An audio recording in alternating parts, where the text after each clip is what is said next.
And now I'd like to invite Sheikh Muhammad Ali Shamali. He's continuing with his series of lecture on globe before and after the advent of Imam Mahdi alayhi salam. Dr. Shamali is a graduate of the Islamic Seminary of Qom and has a doctorate in philosophy from the University of Manchester. Salawat.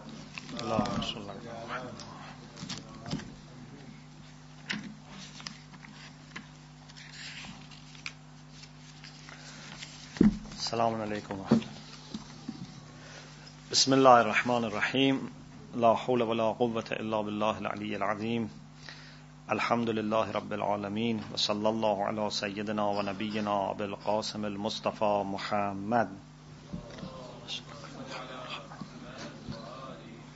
Wa ala alihi at-tayyibin at-tahirin. La siyama baqiyatullahi fil aradin.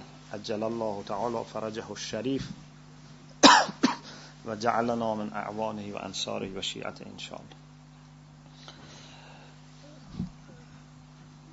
We talked about the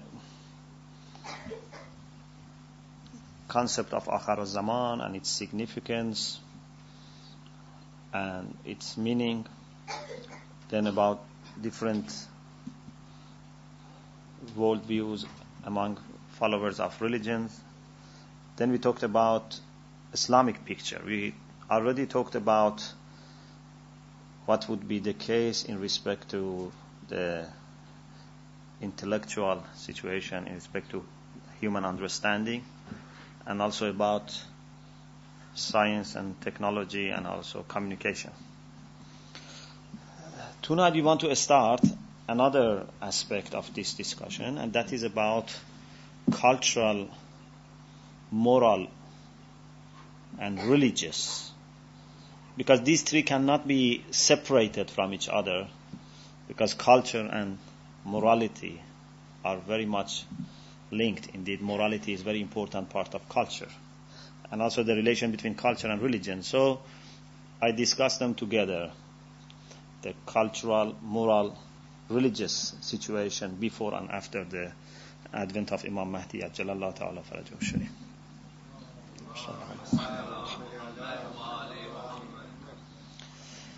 One of the things that we understand is that in Akhir al-Zaman there would be lots of disagreements and controversies. People would not be similar in their ideas. And this is something that is mentioned in many hadiths. For example, there is a hadith from the Prophet Muhammad sallallahu alaihi wasallam, and this is narrated by Shaykh Tusi Rizwanullah ta'ala alayhi. The Prophet said, "Ubashirukum bil Mahdi."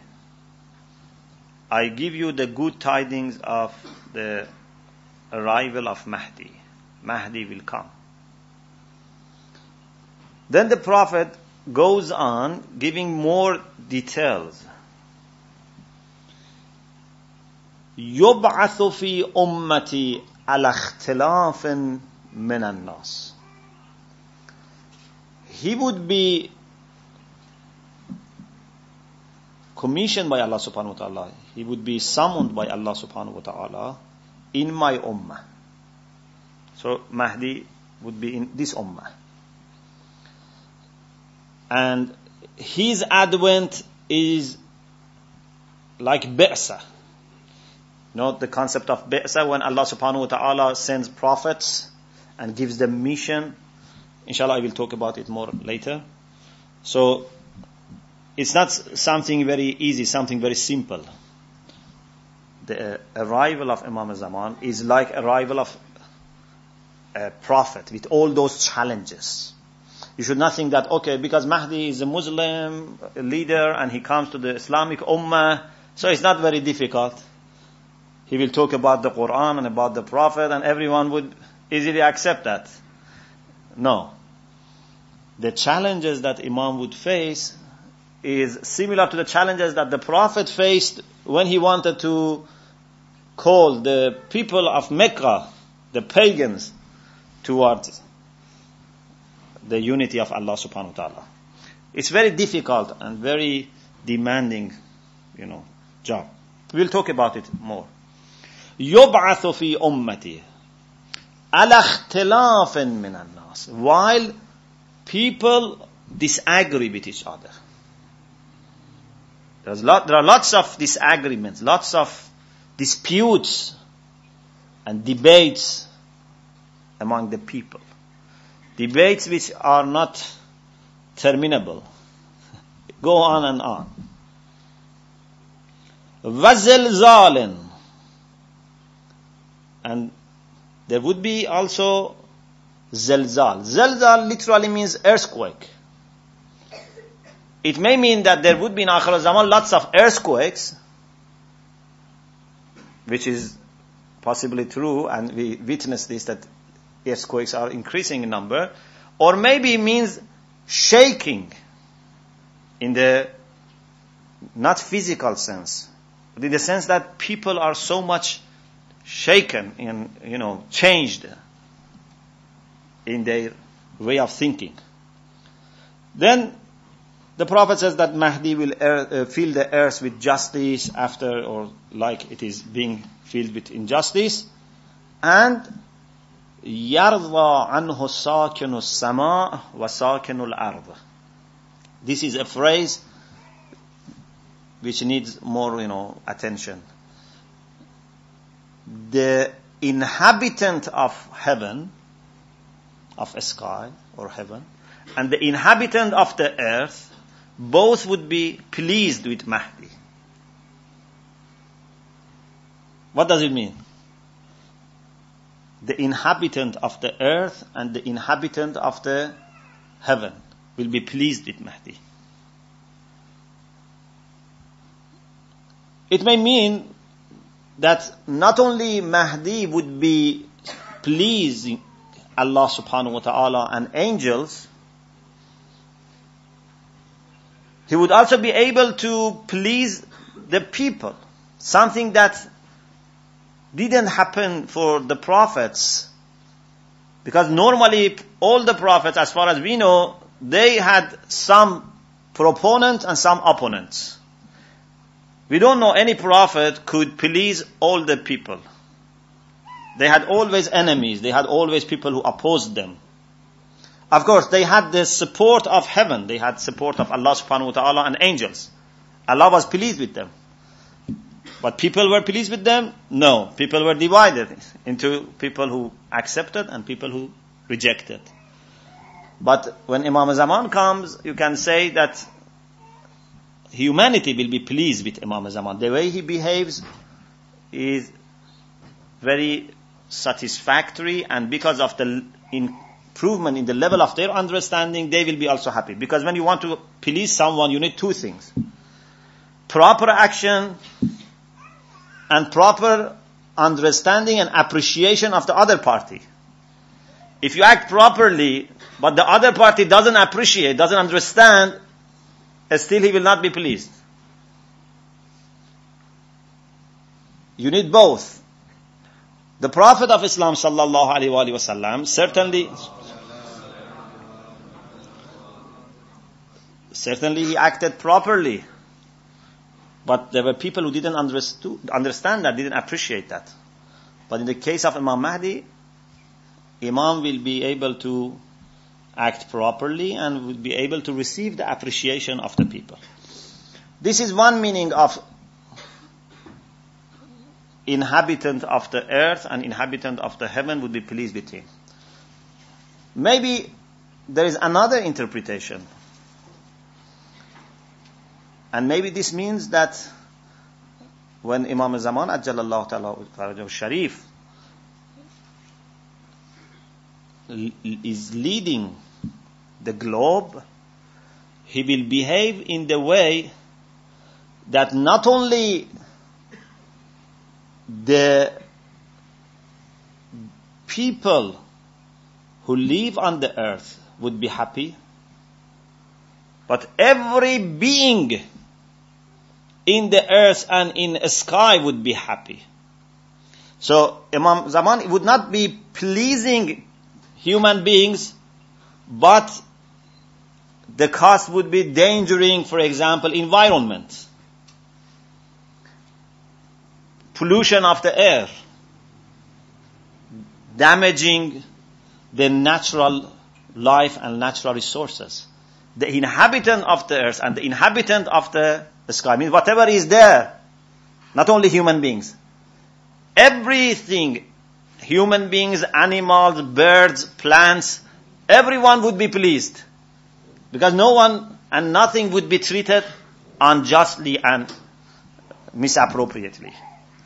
This is a second interpretation which also makes sense and it's quite compatible with the literal sense of the hadith. So, what is the relation between the beginning of hadith and end of hadith? The Prophet sallallahu alaihi wasallam says, I am giving you the good tidings of arrival of Mahdi. He would come when people are fully disagreeing each other, or there are lots of disagreements and debates, and lots of earthquakes, or lots of changes, and he would fill the earth with justice, and the inhabitant of the earth and the inhabitant of heaven would be pleased with him. So it means that Imam Mahdi would finish these agreements. Because if the inhabitant of the earth would be pleased with him, so this includes all human beings. So Imam Mahdi would be something that human beings can agree on. Everyone referring to Imam Zaman would find his answer. So there would be no further reason for disagreement. It is like what we have in the Quran, وَاعْتَصِمُوا بِحَبْلِ اللَّهِ جَمِيعًا وَلَا تَفَرَّقُوا. Allah subhanahu wa ta'ala says, do hold firmly the rope which has been sent down from Allah subhanahu wa ta'ala, by Allah subhanahu wa ta'ala. This is hablullah. If you firmly hold that rope, then you don't disagree, you don't distribute, you don't become divided. So you see what is the relation between the beginning of hadith and the end of hadith.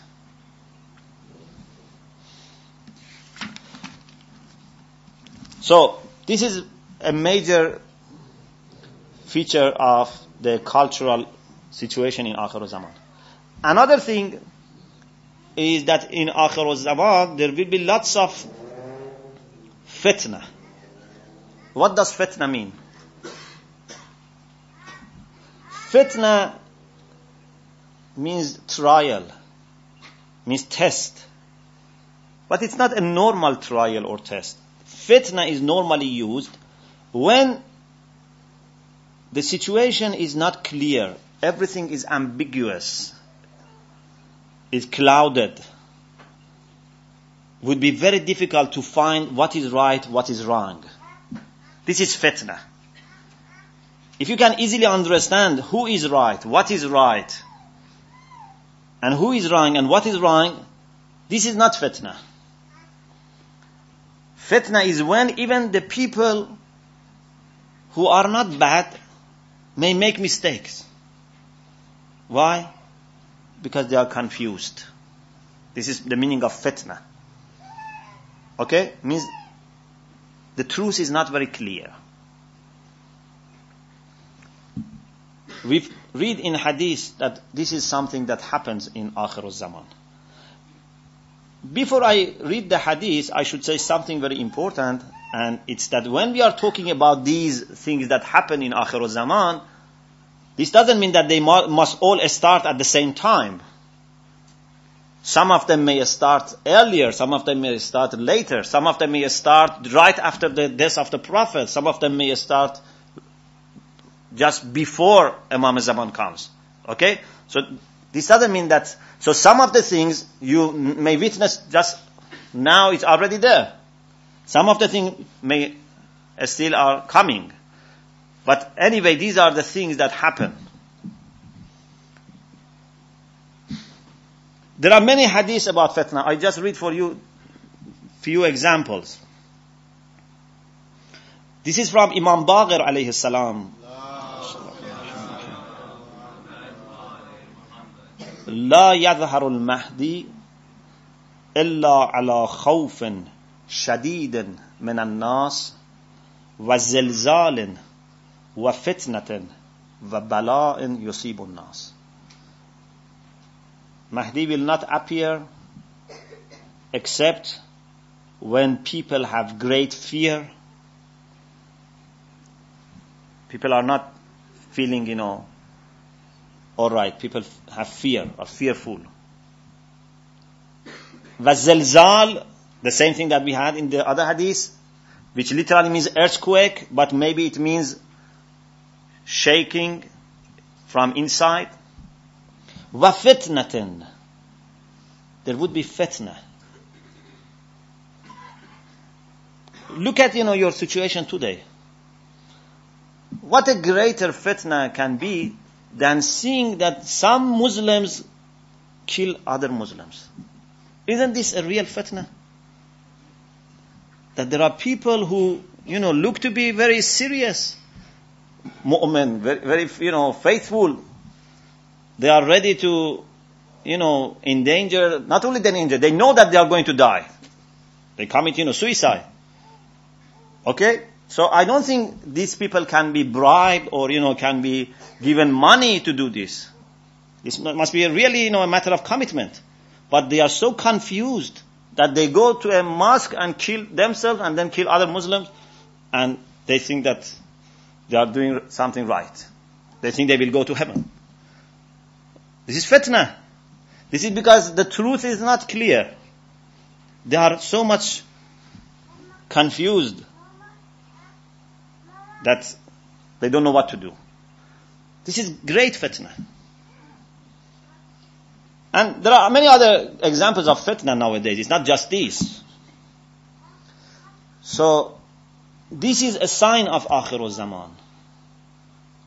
To be able to find the truth is very difficult. It's not something easy. And we always ask Allah subhanahu wa ta'ala, and must ask Allah subhanahu wa ta'ala, to enable us to understand what is haqq. Imam Sajjad alayhi salam has a very beautiful dua. He says, Allahumma arin al-haqqa haqqan fa'attabi'ah, wal-batila batilan fa'ajtanibah, wa la taj'alhuma mutashabihain fa'attabi'a hawa nafsi. O Allah, show me the true as true, and the false as false. Means, let me understand that this is true, and let me understand that this is false. If I understand this is true and this is false, I will never go for false. I will always go for true. وَلَا تَجْعَلْهُمَا مُتَشَابِهَيْنِ. Oh Allah, don't make them similar to each other, look like each other. Because if this happen, فَأَتَّبِعَ هَوَى نَفْسِي, then I will follow my own desires. If the true and false are very much looking the same, then what happens? Everyone goes for what he likes and says, this is the truth. This is haqq. This is Islam. This is the dua that we must always, repeat. Allahumma arina al-haqqa haqqan fa'attabi'ah, wal-batila batilan fa'ajtanibah, wa la taj'alhuma mutashabihain fa'attabi'a hawa nafsi.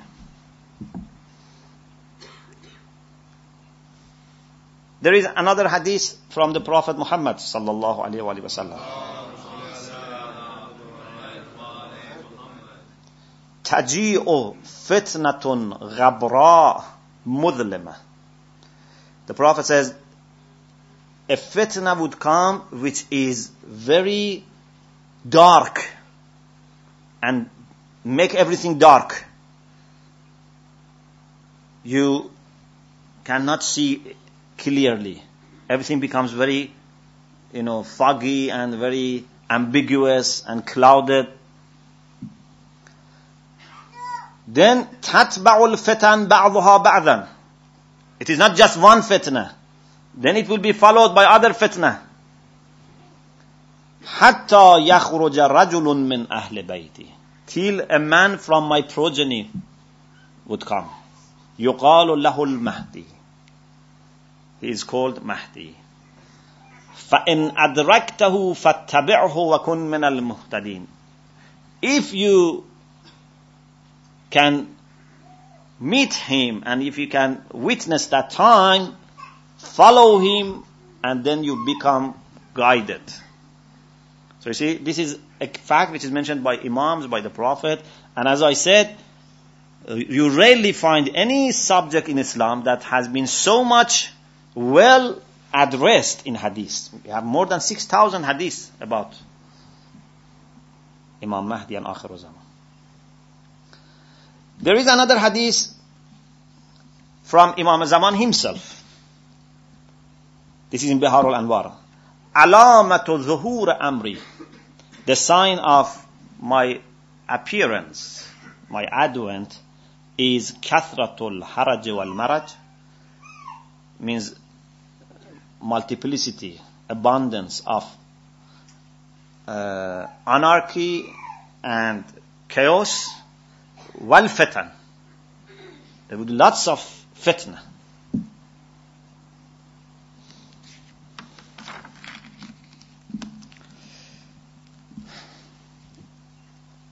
There are many hadiths, as I said, I just mentioned for you 3 hadiths as example. There are much more. So, one thing is lots of disagreements and disputes and debates which are not finishing. Second, lots of fitna. And along with these, we had also the idea of zilzal, earthquake or shake inside, from inside. And of course, inshallah, we will see that when Imam Zaman comes, this will finish. This is not going to continue. And with the advent of Imam Zaman, this will finish. Another thing which is a sign and a feature of Akhir Zaman is that many people would follow their own desires, their own lusts, their own selfish ideas in the name of religion, in the name of guidance.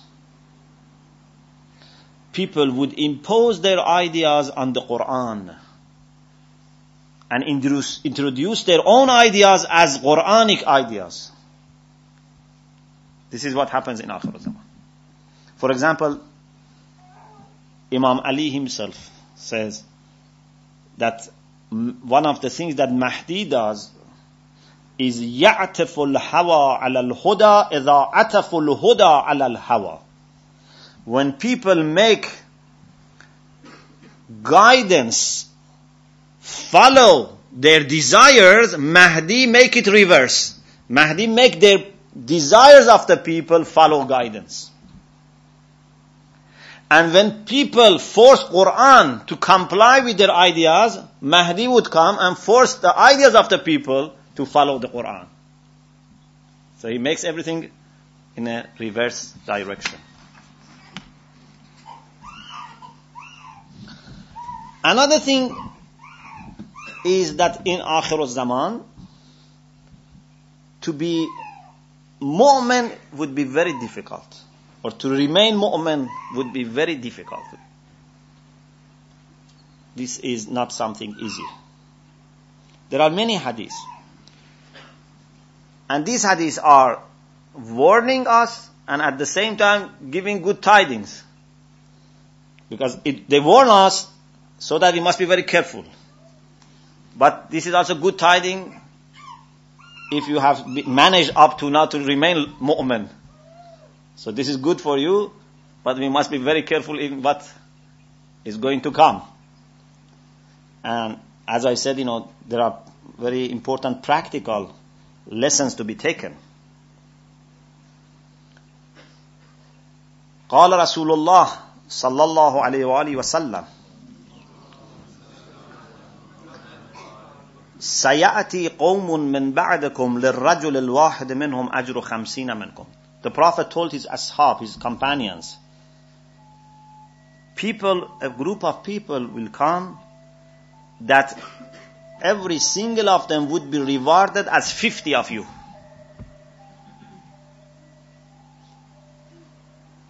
50 of the ashab. قالوا يا رسول الله نحن كنا معك ببدر وأحد وحنين ونزل فينا القرآن. The ashab would say, how is it possible? We took part in those battles with you in Badr, in Uhud, in Hunayn, and Quran has been revealed among us. So how is it possible that those people who come later and didn't fight with you and didn't receive the Quran in their own time, they can be better than us, and each of them would be rewarded as 50 of us. فقال إنكم لو تحملون لما تحملوا لم تصبروا صبرا. The Prophet said, if you were supposed to go through what they are going to go through, you would never be patient enough.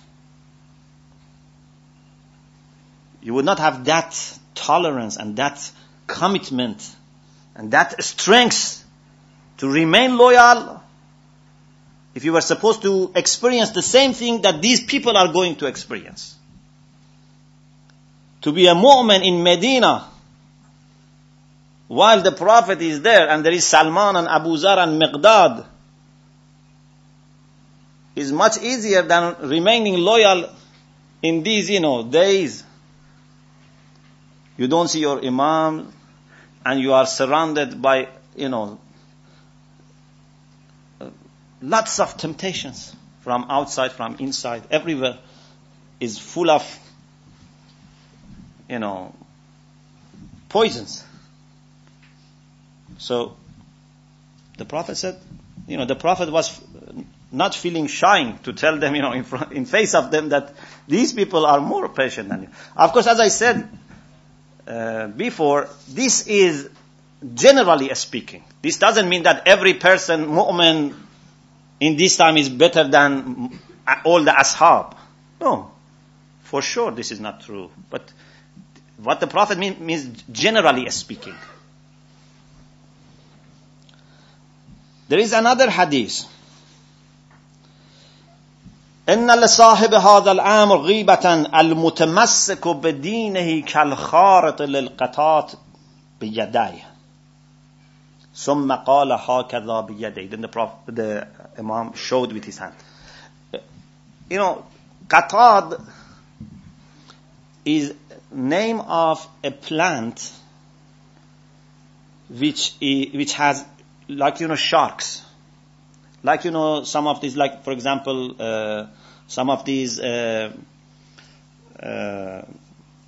plants which grow in very dry deserts, like the cactus and this kind. But yeah, so they have, like shark.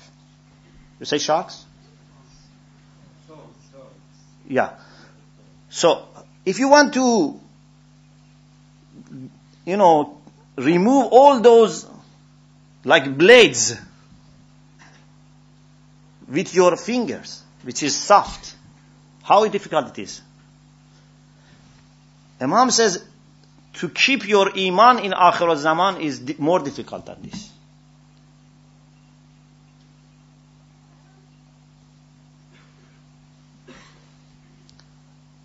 Then Imam says, إِنَّ لِصَاحِبِ هَذَا الْأَمْرِ غِيبَةً فَلْيَتَّقِ اللَّهَ عَبْدٌ وَلْيَتَمَسَّكْ بِدِينِهِ. You must be pious, you must keep pious and ask Allah subhanahu wa ta'ala to help you and to keep you on the right path. Another hadith. The Prophet sallallahu alaihi wasallam was with a group of his companions, and twice, not once, twice said, Allahumma laqni ikhwani. "O Allah, let me meet my brothers." فَقَالَ مَنْ حَوْلَهُ مِنْ أَصْحَابِهِ. Those companions who were with the Prophet, it's very interesting that these people were very quick in, attacking the Prophet or, protesting. Anyway, as soon as the Prophet said this, he said, "Ama nahnu ikhwanak?" Aren't we your brothers? The Prophet said, "La." No. "Ennakum ashabi." You are my companions. "Wa ikhwani qawmun fi akhir az-zaman." My brothers are people in akhir az-zaman. "Amanu wa lam yarawni." Those who believe in me while they haven't seen me.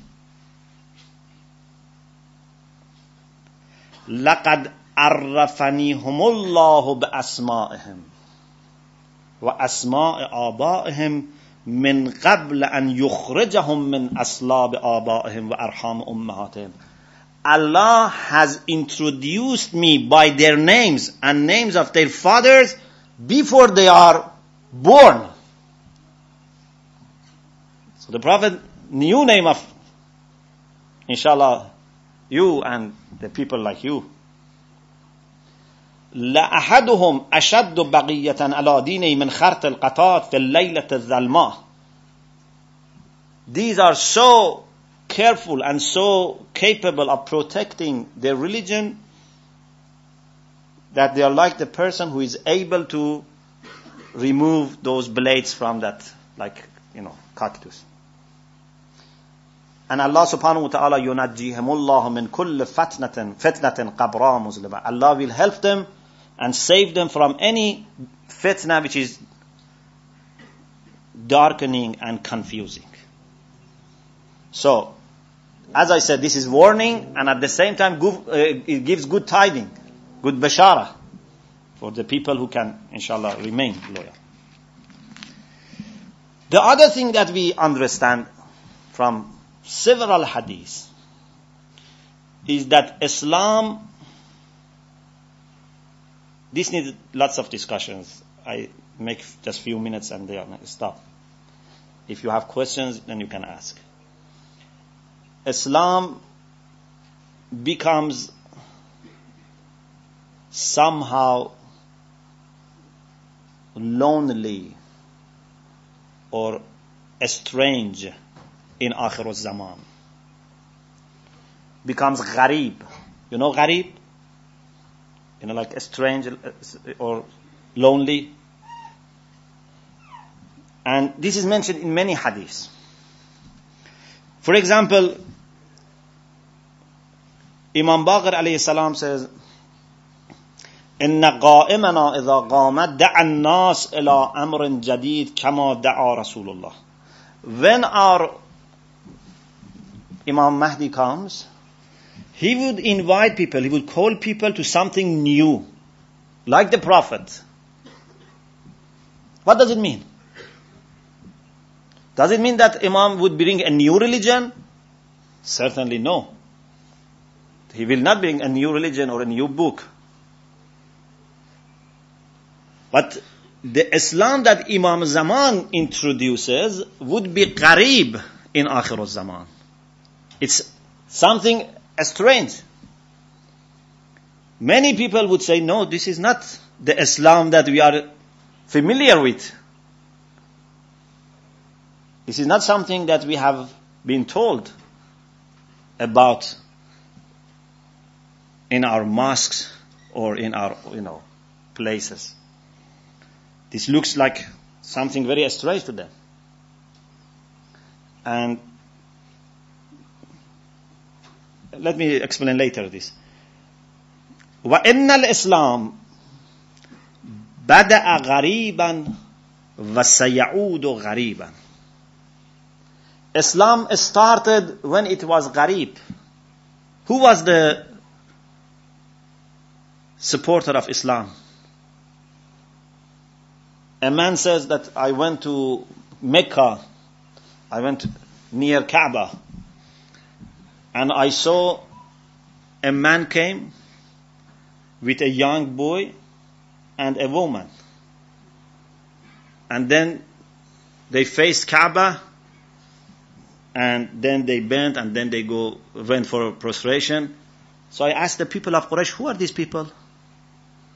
They said, this is Muhammad and Ali and Khadija. These are the only people who are following the new religion that this man has brought. There were only 3 people for a period of time. There were only 3 people who were doing ibadah and practicing Islam. Of course, later other people, joined, and in the end, the whole Arab Peninsula became Muslims. إِذَا جَاءَ نَصْرُ اللَّهِ وَالْفَتْحُ وَرَأَيْتَ النَّاسَ يَدْخُلُونَ فِي دِينِ اللَّهِ أَفْوَاجًا. Then people came, as groups. But when Islam started, Islam was very qareeb, very lonely, and was not supported. It was only the Prophet and Imam Ali and the Lady Khadija. Then after some years, Allah subhanahu wa ta'ala asked the Prophet, وَأَنذِرْ أَشِيرَتَكَ الْأَغْرَبِينَ. Invite your close relatives. And then, gradually it expanded. So the Islam in the beginning was qareeb, but this hadith says that Islam will become again gharib. What does it mean? Maybe it refers to the situation that we have today. Despite the fact that we have 1.5 billion Muslims, Islam is really gharib today. It's the most misunderstood religion. And the most misrepresented religion. Despite all the strengths that Islam has. And the people who are following the Sunnah of the Prophet and Ahlul Bayt are also again the most misunderstood and the most misrepresented. This is the situation. Islam is gharib. So if Imam Zaman comes and invites people back to what the Prophet brought, then you think all these people of the earth and all these 1.5 billion Muslims all would say, okay, oh Imam Zaman, what you say is what we say, is the same. No. Many people will say, what you say is kufr. What you say is bid'ah. What you say is shirk. So, Islam started while was gharib and becomes again gharib. And then Imam says, Fatuba lil ghuraba. It's good for the people who are gharib. So never, feel frightened or, think that why, we are not the favorite people. Why everyone is not, in favor of us. It's not important. Imam Ali alayhi salam said, لا تستوحشوا في طريق الهدى لقلة أهله. If you are on the right path, then don't bother how many people on this right path. Don't feel lonely because you feel that there are not that much companions. You must make sure that you are on the right path. This is the most important thing. A person went to Imam Sadiq alayhi salam and asked him, what does this mean? This is another hadith. إن الإسلام بدأ غريبا وسيعود غريبا فتوبى للغرباء. He asked Imam Sadiq, what does it mean? Imam Sadiq alayhi salam said, إذا قام القائم أجل الله تعالى فرجه الشريف استأنف دعاء جديدا كما دعا رسول الله. Imam Zaman would start new call, new invitation towards Islam as the Prophet did. With all those challenges that the Prophet faced. This would be the same for Imam Zaman. Then this man, when he understood the meaning of this, so he says, I stood up and kissed head of Imam Sadiq alayhi salam and said, I bear witness that you are my Imam. Because he didn't know what is the meaning, and when Imam gave him the meaning, so he was very happy. And then Imam prayed for him, Rahimakallah, may Allah have His mercy upon you. So, in Akhir al-Zaman, Islam will not disappear. Islam certainly will be there. And inshallah, later we will mention some other hadiths which says that Islam would be there, but in a special way. Sometimes it's misrepresented. Inshallah, I will talk later. So, there will be no chance of destroying Islam. Islam will be always there. But Islam will not be very much favored by the people of the world. And the true Islam also would not be that much favored. This would be the situation in Akhir al-Zaman. And the people who follow the true Islam, they will feel lonely, or they will feel, as they are not very much supported. But indeed, it is good for them. Why? Because the more difficult it is for you to practice Islam, the more rewarding it is. It's not a very difficult job to embrace Islam while everyone is praising you. Like, for example, a child who starts, praying at home. Whenever he prays, says his prayer, father gives him some sweet, mother gives him some money, everyone, encourages. This is not difficult. But if you work somewhere and when you want to say your prayer, people, ridicule you, then you still, say your prayer. This is important. Fatuba lil ghuraba. So it's good for the people who go to this experience. I stop here, and inshallah we continue with the other features of Akhir al-Zaman in respect to cultural, moral, religious situation, inshallah, in the coming nights. We'll have questions and answers now. If you go to the ladies, any questions?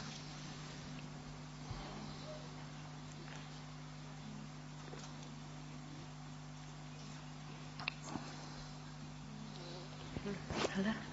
Yeah, assalamu alaikum. Assalamu alaikum rahmatullah. I would like to know, when our Imam Mahdi reappears, how would we recognize him, and which part of the world is he going to appear?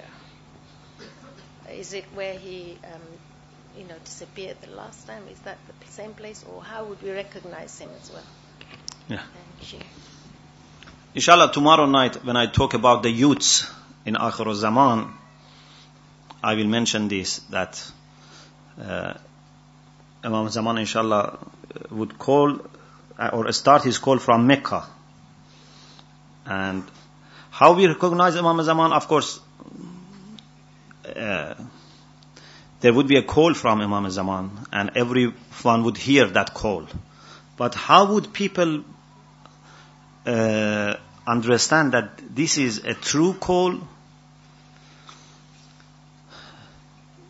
As we understand from the hadith, it would be as a call would have its own signs of validity and soundness with itself. It's something that no one can get confused. No one can say this is created maybe by, for example, some equipments or by some, machinery or whatsoever. It would not be difficult to understand that this is a divine call. The only problem would be how much people would be committed to follow Imam Zaman. So, it mostly would be a matter of illness and moral problem than not being able to recognize Imam Zaman. So, in other words, a genuine mu'min will not have any difficulty in understanding whether this is Imam Zaman or not. To recognize Imam Zaman, it's very easy. For the people who are committed mu'min. It's like looking at sun and saying that this is bright. It's as easy as this.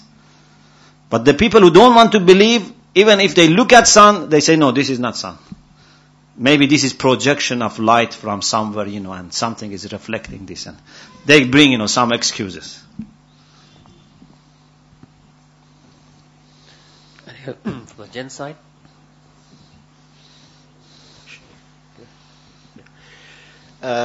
Sheikh, we talked about that the Islam was gharib in the beginning at the time of the Prophet, and Islam will become gharib again. So, what are the factors, similar factors that will influence the people to get attracted toward Islam, like people get attracted toward Islam the time of the Prophet after, and then. So there must be some similar factors which will influence people to go towards Islam then. What are those? The things that led people to go towards Islam in the beginning? Yes. And so because then those factors which led Islam to go towards Islam must be some similarity in these factors that would also make influence people to go towards Islam at the time of when the Imam Zamana comes. Mm-hmm. So what are those factors? There must be some similarities. Yeah. The way that Imam Zaman acts would be similar to the way that the Prophet acts. And we have some hadith, inshallah we mention, that he behaves in the same manner and style of the Prophet. And then he can, attract people to what. The problem that we have today is that we have Islam, but we cannot present Islam. The Prophet ﷺ started a movement that was so strong that even after lots of corruption and mischief that Umayyads and Abbasids did, still Islam could attract great number of people.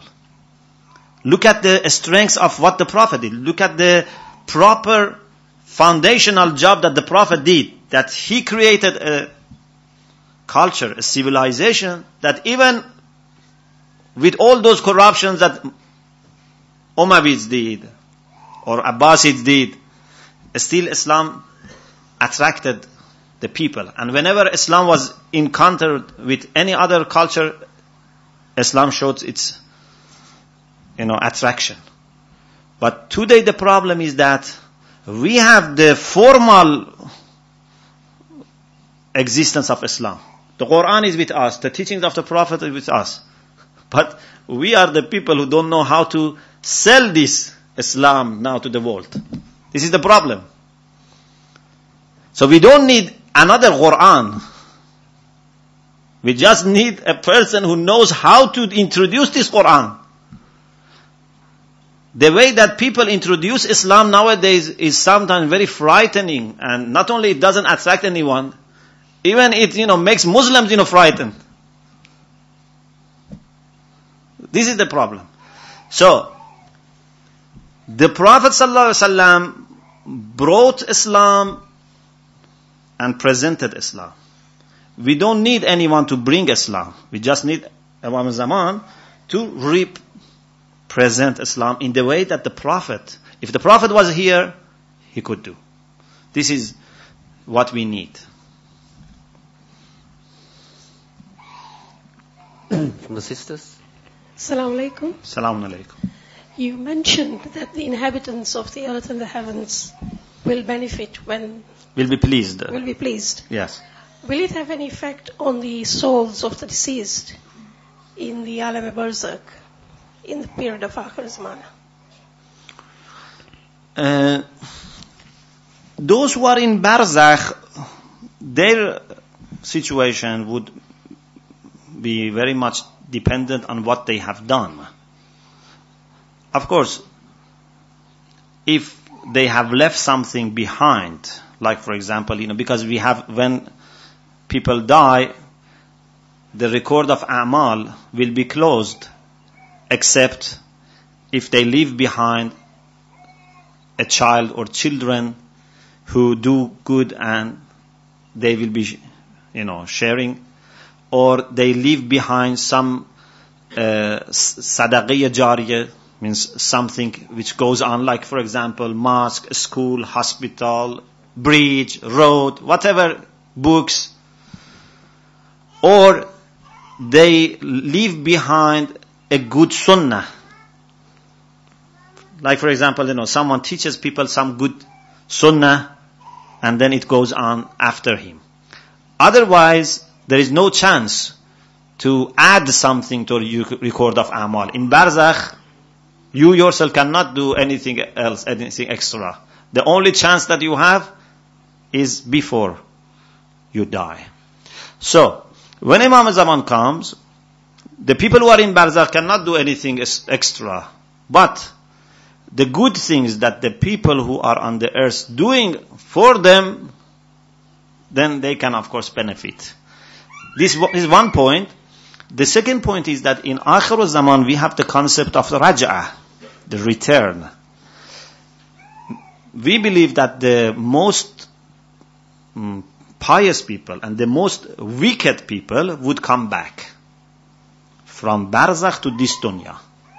So they will no longer be in barzakh. They will come to this dunya, and the people who are very good, they will support Imam Zaman and they will witness the victory of haqq. And the people who are wicked, they will suffer from the defeat of batil. This is also another thing that affects the people who are in barzakh.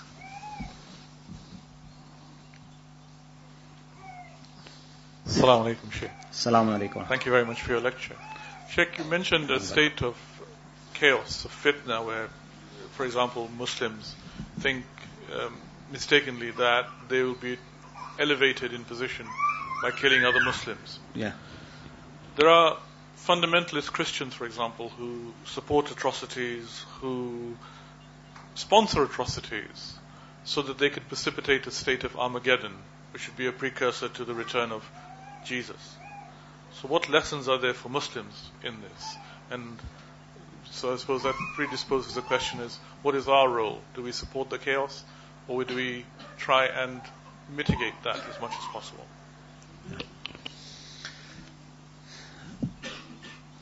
Yeah, this is a very good question. There is a minority group of people. Of course, they don't say this publicly, or maybe they don't say this consciously. Maybe even they are not that much conscious of it.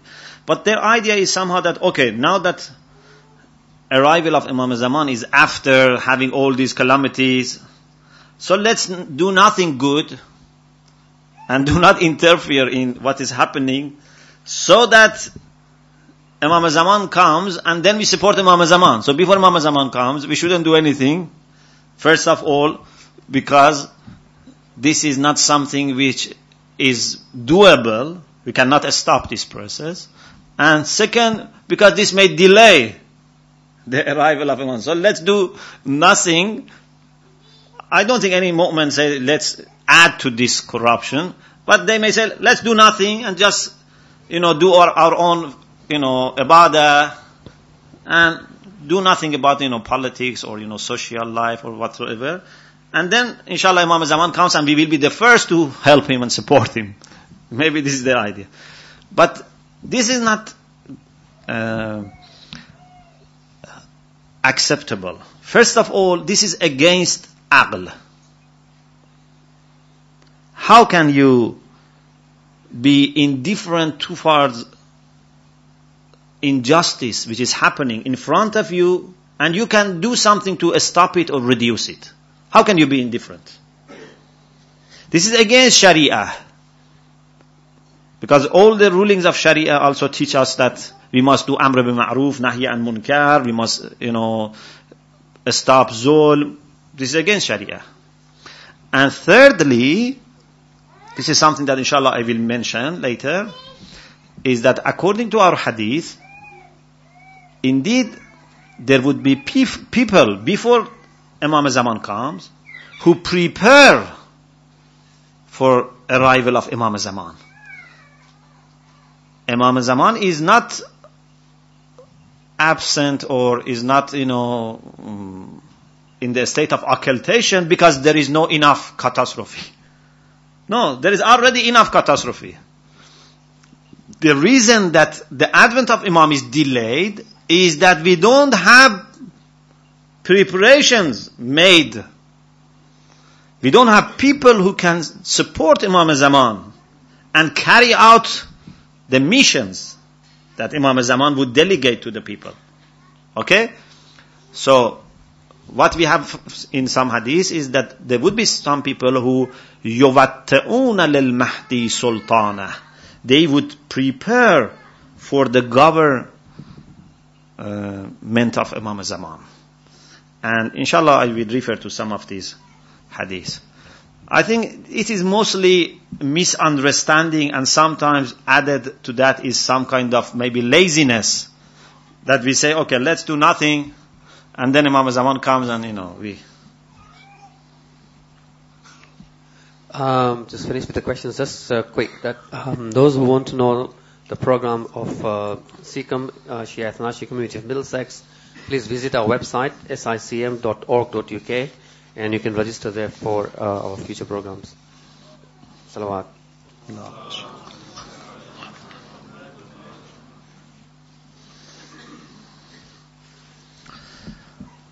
Bismillah ar-Rahman ar-Rahim.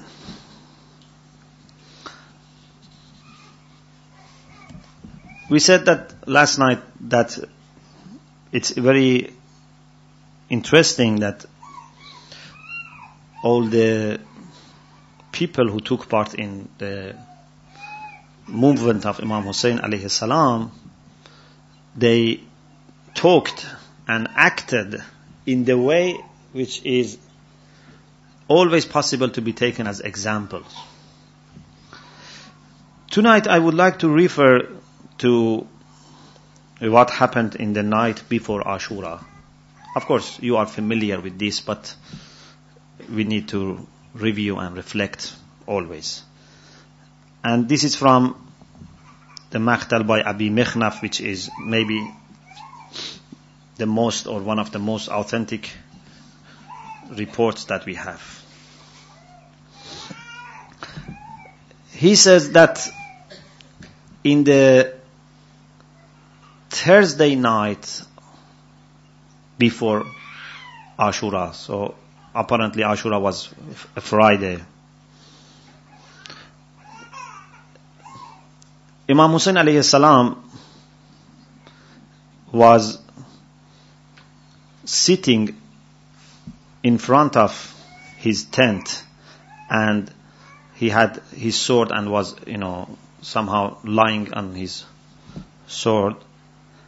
And then he had like a nap, very short sleep.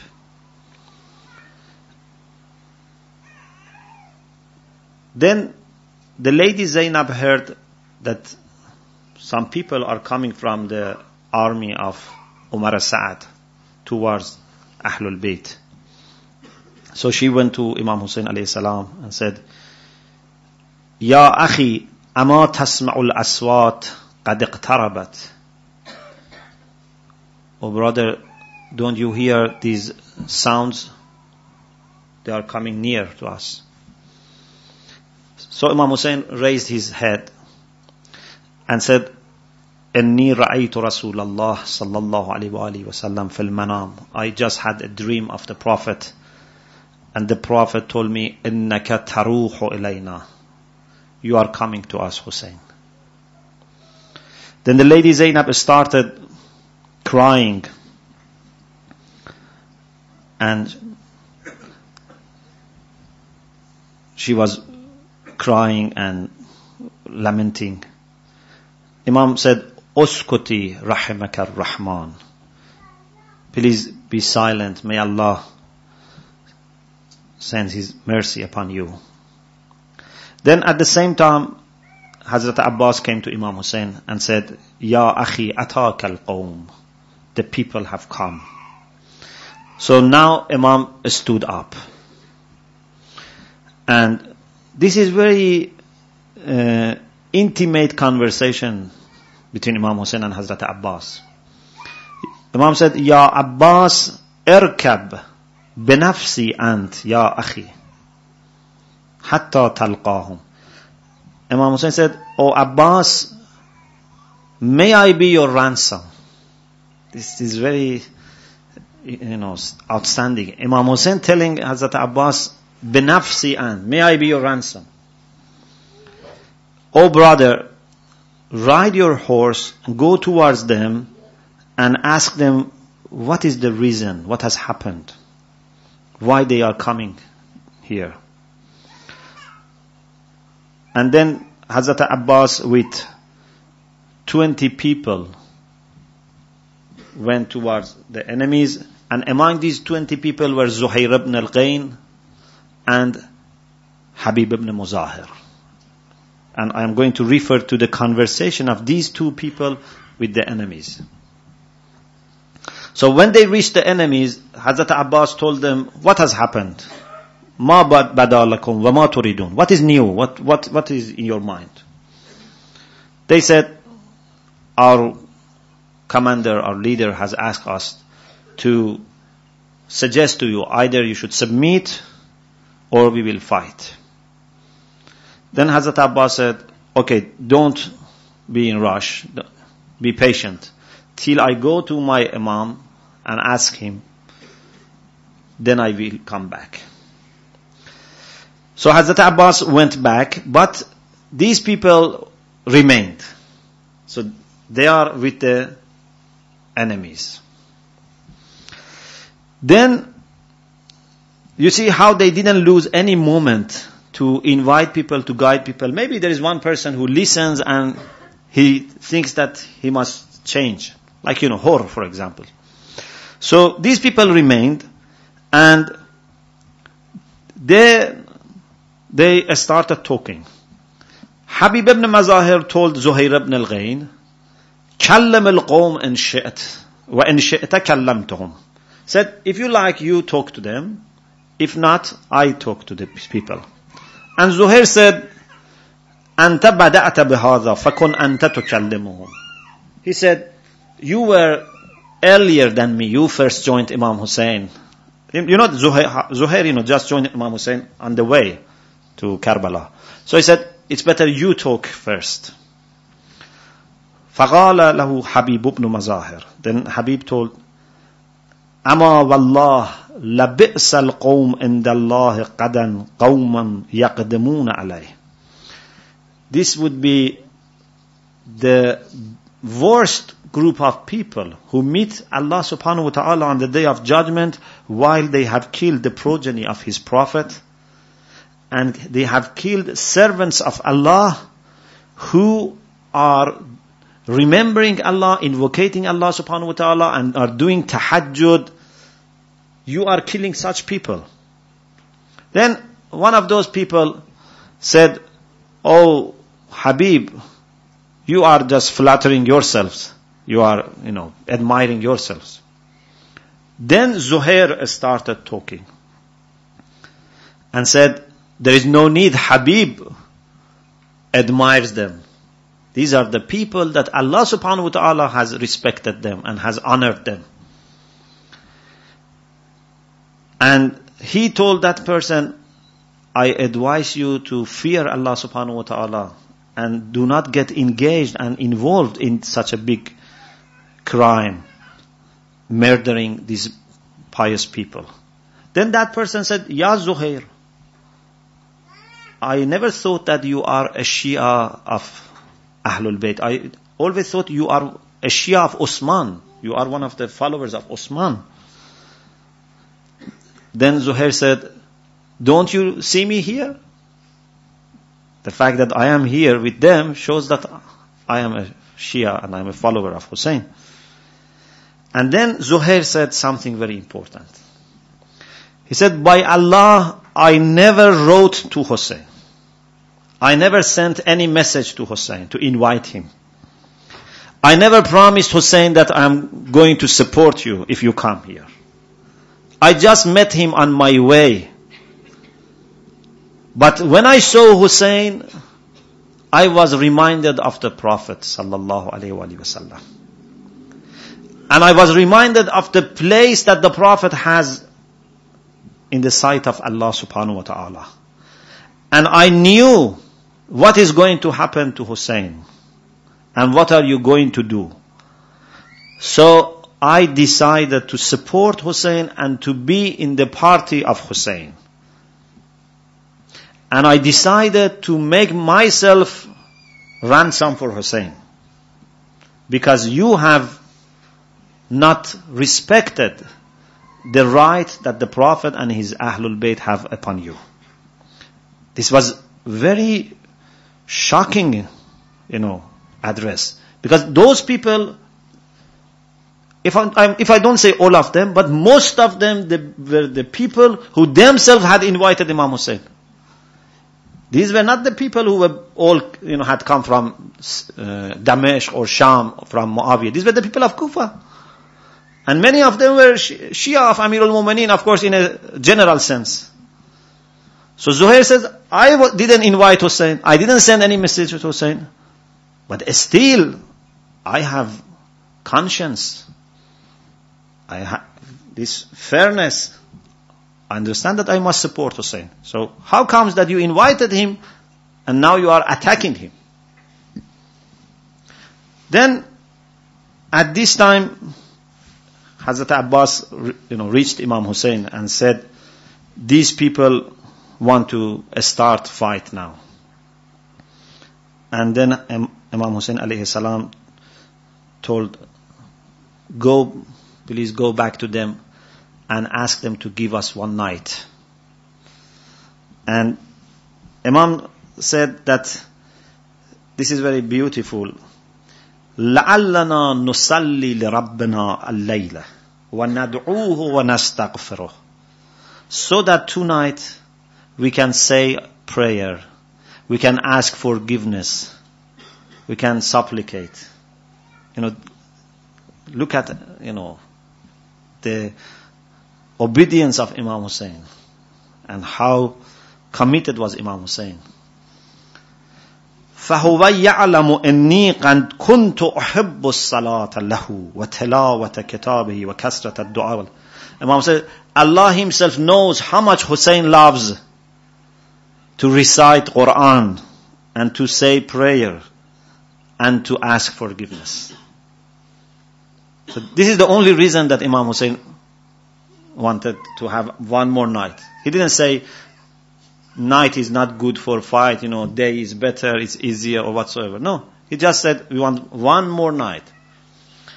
And look at our situation.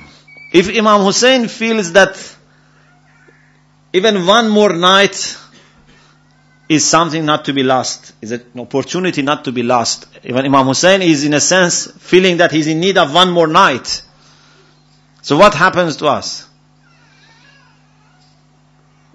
Why, we don't feel that we are in need of this istighfar and this dua and this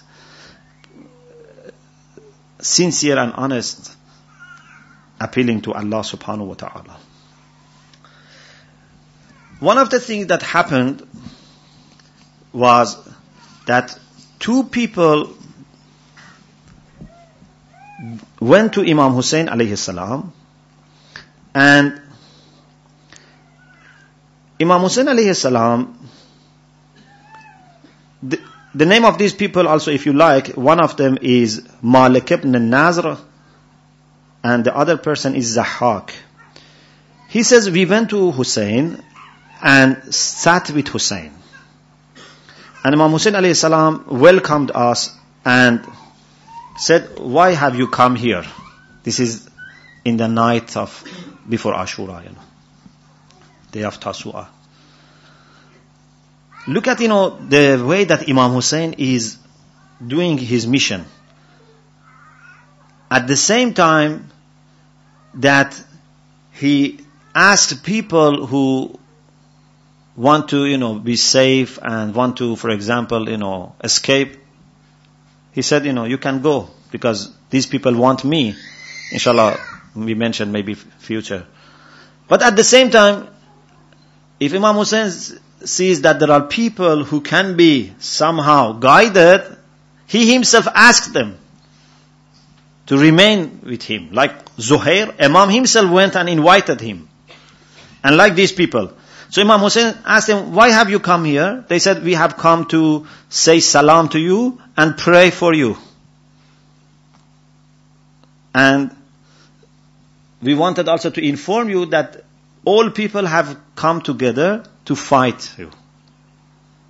Then Imam Hussein said, Hasbi Allah wa ni'mal wakil. Allah is my support and He is sufficient.